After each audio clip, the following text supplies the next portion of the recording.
রাসূলুল্লাহ সাল্লাল্লাহু আলাইহি ওয়াসাল্লামের জীবনের একটি গুরুত্বপূর্ণ ঘটনা, যা আমাদের জন্য রয়েছে অনেক শিক্ষা। এই ঘটনাটি ছিল অত্যন্ত হৃদয় বিদারক এবং শিক্ষণীয়। সে সময় নবী করিম হযরত মুহাম্মদ রাসূলুল্লাহ সাল্লাল্লাহু আলাইহি ওয়াসাল্লামের জীবনে খুব কষ্টের দিন চলছিল। খাবার নেই, অর্থ নেই, অভাব অনটনের মধ্যে তিনি ধৈর্যের সাথে আল্লাহর উপর ভরসা করে দিন কাটাচ্ছিলেন। একদিন তিনি রোদে জ্বলন্ত পথে চলছিলেন, শরীরে ক্লান্তি, মুখে ক্ষুধার ছাপ। ঠিক সেই সময় তার চোখ পড়ল একটি সাইনবোর্ডে। সেখানে লেখা ছিল, যে কেউ আমার খেজুর বাগানে পানি দেবে তাকে আমি খেজুর দেব। এই লেখাটি পড়ে নবীজি রাসূলুল্লাহ সাল্লাল্লাহু আলাইহি ওয়াসাল্লাম কিছুটা আশার আলো পেলেন। তিনি ভাবলেন, অন্তত পরিশ্রম করে হলেও খেজুর সংগ্রহ করতে পারবেন। তাই তিনি সেই ইহুদির বাড়ির দিকে রওনা হলেন। বাড়িতে পৌঁছে তিনি বিনয়ের সাথে বললেন, হে ইহুদি, আমি তোমার বাগানে কাজ করতে চাই। আমার কাছে কিছু খাবার নেই। যদি তুমি অনুমতি দাও, আমি তোমার বাগানে পানি তুলব এবং তার বিনিময়ে খেজুর চাই। ইহুদি কিছুটা অবজ্ঞার সাথে তাকিয়ে বলল, তুমি কি ধরনের কাজ করবে? রাসূলুল্লাহ সাল্লাল্লাহু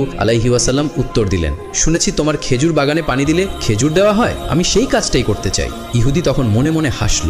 সে ভেবেছিল নবীজি রাসূলুল্লাহ সাল্লাল্লাহু আলাইহি ওয়াসাল্লাম দুর্বল শরীর নিয়ে কোনো কাজই করতে পারবেন না। তাই চালাকি করে বলল, সেখানে একটি গভীর কূপ আছে, পানিটা অনেক নিচে থাকে, সেখান থেকে পানি তোলা ভীষণ কঠিন। তুমি কি পারবে?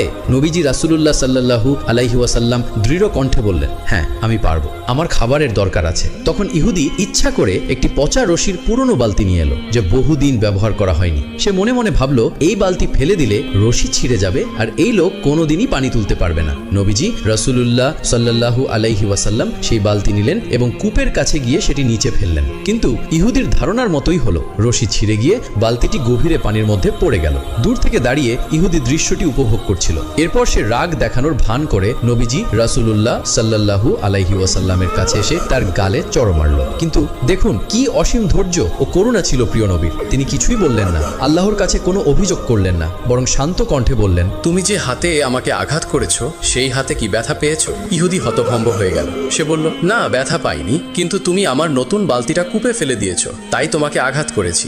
নবীজি রাসূলুল্লাহ সাল্লাল্লাহু আলাইহি ওয়াসাল্লাম বললেন, তাহলে আমি তোমার বালতিটা তুলে আনবো এবং তোমার বাগানে পানি দিয়ে দেব, তারপর তুমি আমাকে আমার প্রাপ্য খেজুর দেবে, তাই তো? ইহুদি অবাক হয়ে বলল, আমার কূপ তো গভীর, কোনো সিঁড়ি নেই, তুমি কিভাবে বালতি তুলবে, কিভাবে পানি আনবে? নবীজি রাসূলুল্লাহ সাল্লাল্লাহু আলাইহি ওয়াসাল্লাম তখন শান্তভাবে কূপের দিকে এগিয়ে গেলেন। এ দৃশ্য দেখে আল্লাহ রব্বুল আলামিন তার প্রিয় রাসূলের অবস্থা লক্ষ্য করলেন। সঙ্গে সঙ্গেই তিনি ফেরেশতা জিবরাইল আলাইহি ওয়াসাল্লামকে হুকুম দিলেন, হে জিবরাইল, দেখো আমার প্রিয় নবী কূপের কাছে যাচ্ছেন, তুমি তৎক্ষণাৎ কূপের পানি উপরে তুলে দাও আর সেই বালতিটি আমার বন্ধুর হাতে পৌঁছে দাও, যাতে আমার বন্ধু কষ্ট না পান, খালি হাতে না ফেরেন। জিবরাইল আলাইহি ওয়াসাল্লাম সাথে সাথে আল্লাহর আদেশ পালন করলেন। কূপের পানি ধীরে ধীরে উপরে উঠতে